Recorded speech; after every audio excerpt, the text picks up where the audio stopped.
Assalamu alaikum everyone. I'm Aksam Mansoor and today I'm going to discuss determination of relative atomic mass of isotopes by mass spectrometer. इस video में मैं introduction को detail में cover करूंगी और next video में आपको इसकी वर्किंग डिटेल में मिल जाएगी। मैस स्पेक्ट्रोमीटर को समझने से पहले आपको दो टर्म्स को समझना ज़रूरी है, that was relative atomic mass and relative abundance. So what is relative atomic mass? Relative atomic mass में हम ये देखते हैं कि एलिमेंट्स के जो एटम हैं उनके मास को हम कार्बन के एटम के मास के साथ कंपेयर कर देते हैं। हमें पता है कार्बन के 3 आइसोटोप्स होते हैं, लेकिन कंपेयर हम हमेशा कार्बन 12 के जो आइसोटोप है उससे करते हैं, यानी कार्बन 12 से करते हैं। इसलिए कार्बन 12 को यूज़ किया जाता है क्योंकि कार्बन 12 को हम एज अ स्टैंडर्ड ले रहे होते हैं, क्योंकि ये ज़्यादा तादाद में पाया जाता है, अबंडेंट काफ़ी ज़्यादा होता है और काफ़ी स्टेबल होता है। तो कार्बन 12 से मेजर करने की वजह से, कंपेयर करने की वजह से आप बाकी जो एलिमेंट्स के एटम हैं उनके मैसेज को मालूम कर सकते हैं कि वेदर वो कार्बन 12 के जो आइसोटोप है उससे ज़्यादा हैं या कम हैं। मैं आपको मिसाल देती हूँ, जैसे आप शॉप पर जाते हैं, ठीक है, आपको कुछ फ्रूट्स लेने हैं तो वो हमेशा आपको तोल कर मेजर करके फ्रूट्स देते हैं। हमेशा वो एक स्टैंडर्ड, अब उनके पास स्टैंडर्ड क्या होता है, वो स्टैंडर्ड के तौर पे ले रहे होते हैं वेट्स को। अब आप कंसिडर कर लें कि वो वेट्स क्या है, स्टैंडर्ड है, उसका जो मैस है, जो उसका वेट है वो फिक्स्ड है, आपको मालूम है ऑलरेडी, उसके ऊपर लिखा होता है। अब फ्रूट्स को आप उससे कंपेयर करके तोलते हो कि एदर उसके बराबर हो गया है या ज़्यादा हो गया है या कम हो गया है, तो उस स्टैंडर्ड से कंपेयर करके आप उसका भी, यानी फ्रूट्स के मास को भी मेजर कर सकते हैं। तो बेसिकली रिलेटिव एटॉमिक मास क्या है कि आप किसी भी एलिमेंट के जो एटम हैं उनके मास को कंपेयर कर सकते हैं कार्बन 12 जो आइसोटोप है उसके एटम के मास की वजह से, ठीक है। नेक्स्ट है व्हाट इज़ रिलेटिव अबंडेंस। अब मैंने आपको बताया कि अब एक एलिमेंट है, फॉर एग्जांपल हाइड्रोजन। हाइड्रोजन के पास कितने आइसोटोप्स हैं? 2 आइसोटोप्स हैं। It has the mixture of 2 isotopes, 2 isotopic के मिक्सचर हैं, एक H1 है, एक H2 है।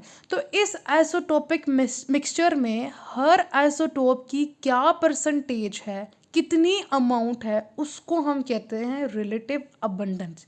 कि जो आइसोटोप का मिक्सचर है उसमें एक आइसोटोप यानी H1 और H2 अलग-अलग इंडिविजुअली कितने प्रेजेंट हैं उसको हम कहते हैं relative abundance.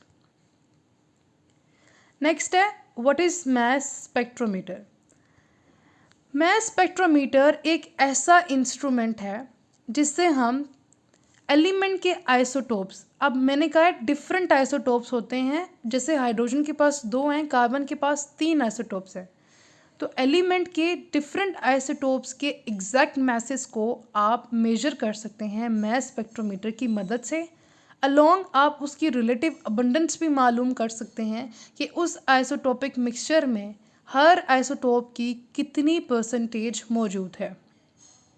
Types of mass spectrometer की बात करें तो 2 टाइप ऑफ मैस स्पेक्ट्रोमीटर है, एक एस्टन्स मैस स्पेक्ट्रोग्राफ है, सेकंड है डेम्स्टर मैस स्पेक्ट्रोमीटर। इसको थोड़ा डिटेल में स्टडी करते हैं। Difference between Aston's and Dempster mass spectrometer को देखते हैं।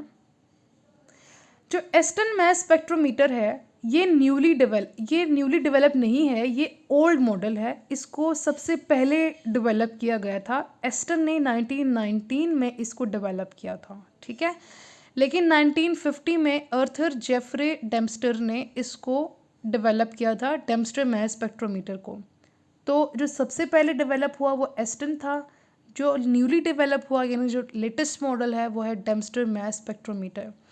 हम ये बात बहुत अच्छे से जानते हैं कि जैसे जैसे वक्त गुजर रहा है, टेक्नोलॉजी इन्हांस्ड हो रही है, हमारे पास चीज़ें मॉडिफाइड फॉर्म में हमें मिल रही होती हैं, अपनी मॉडिफिकेशंस के साथ जो हमारे लिए आसानियाँ पैदा करती हैं। जो पुरानी चीज़ें आप देख लें, ठीक है, जैसे कि अगर आपको पहले मसाले ग्राइंड करने पड़ते थे तो आपको सिलबट्टे की मदद से करने पड़ते थे, लेकिन जैसे जैसे वक्त गुजरा है टेक्नोलॉजी ने आपको मॉडिफाई करके ब्लेंडर्स दे दिए हैं, ठीक है, मिक्सर दे दिए हैं जिससे आप चीज़ों को आराम से क्रश कर सकते हैं, ग्राइंड कर सकते हैं। तो जो बाद में चीज़ डेवलप होती है उसमें मॉडिफिकेशन ज़्यादा होने की वजह से वो ज़्यादा अच्छी साबित होती है, ठीक है।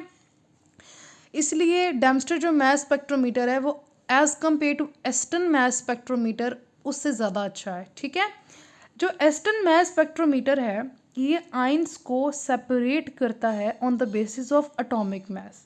मैं आपको आगे डिटेल में बताऊंगी कि कैसे जो आइसोटोप के एटम्स हैं, ठीक है, एलिमेंट के जो आइसोटोप के एटम हैं वो आइंस में कैसे कन्वर्ट होते हैं। तो आइंस में जब वो बनते हैं तो वो एटॉमिक मैस की बेसिस पे सेपरेट होते हैं, जबकि डेम्स्टर मैस स्पेक्ट्रोमीटर में आइंस जो हैं वो charge to mass to charge ratio की बेसिस पे सेपरेट होते हैं। एस्टन मैस स्पेक्ट्रोमीटर का जो अगला पॉइंट मैं आपको बता रही हूँ उसकी लिमिटेशन भी हो सकती है कि ये सिर्फ उन एलिमेंट्स को आइडेंटिफाई करता है जो सिर्फ गैशियस स्टेट में होते हैं, ठीक है। हम ये बात बहुत बहुत अच्छे से जानते हैं कि जो पीरियोडिक टेबल है उसमें 90% जो एलिमेंट्स हैं वो सॉलिड स्टेट में होते हैं। तो जो सॉलिड स्टेट वाले एलिमेंट हैं उनकी जो रिलेटिव अबंडेंस है, ठीक है, या रिलेटिव एटॉमिक मैस है उसको हम कैसे मेजर करेंगे। तब ही ये सोचकर डेम्स्टर मैस स्पेक्ट्रोमीटर डिस्कवर हुआ था। और डेम्स्टर मैस स्पेक्ट्रोमीटर उन एलिमेंट्स को आइडेंटिफाई करता है जो सॉलिड स्टेट में होते हैं।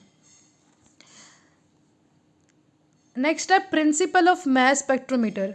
मैस स्पेक्ट्रोमीटर क्या मीट्री का क्या असूल है, कौन से असूल पर ये काम करता है। तो ये बताता है कि सबसे पहले इस टेक्निक में आप क्या करते हैं कि एक सब्सटेंस लेते हैं, मतलब कोई भी जो आपका एलिमेंट है, ठीक है, उसको आप पहले वोलेटाइज करते हैं। वोलेटाइज का मतलब क्या आता है, क्या मतलब है इसका कि जो हमने कहा सॉलिड स्टेट में हम लेते हैं तो सॉलिड से उसको पहले वेपर स्टेट में कन्वर्ट करते हैं, यानी कि वो वोलेटाइज्ड हो जाता है। उसके बाद हम हाई बीम ऑफ इलेक्ट्रॉन्स की मदद से उसे आयोनाइज करते हैं। ये पॉइंट्स मैं आपको नेक्स्ट वीडियो में डिटेल में समझाऊंगी कि आयोनाइजेशन का प्रोसेस कैसे होता है और कैसे जो वोलेटाइज्ड एक बार सब्सटेंस हो जाता है उसको आयोनाइज्ड आप कैसे करते हो हाई बीम ऑफ इलेक्ट्रॉन की मदद से, ठीक है। फिर ये बताया कि चूँकि आप गैशियस पॉजिटिव आइंस बन जाते हैं, फिर ये जो आइंस हैं इनको सेपरेट किया जाता है मैस टू चार्ज रेशो की बेसिस पर, और उसी की बेस पर आपको एक डाटा मिलता है जिसे आप रिकॉर्डर में जाता है और वो आपको पीक्स की फॉर्म में आपको रिजल्ट देता है, ठीक है। नेक्स्ट है determination of relative atomic masses of isotopes by Dempster mass spectrometer. अब स्टेप्स देख लेते हैं कि कौन कौन से स्टेप्स इन्वॉल्व हैं मैस स्पेक्ट्रोमीटर में। जस्ट मैं आपको स्टेप्स के नेम बता रही हूँ, ठीक है, नेक्स्ट वीडियो में डिटेल में कवर हो जाएंगे। तो सबसे पहले तो वेपराइजेशन है, यानी कि जो आपका सब्सटेंस है उसकी आप उसको वेपराइज फॉर्म में आपने करना है, यानी वेपर स्टेट में लेके जाना है। उसके बाद आयोनाइजेशन है, ठीक है। अब हमें पता है जब भी एक एटम आयोनाइज होता है वेदर या तो उसने इलेक्ट्रॉन लूज़ किए होते हैं या तो गेन किए हुए होते हैं, या तो कैटायन होता है एनायन होता है। तो यहाँ पे बेसिकली कैटायन की हम बात कर रहे हैं, पॉजिटिव आयंस बनते हैं।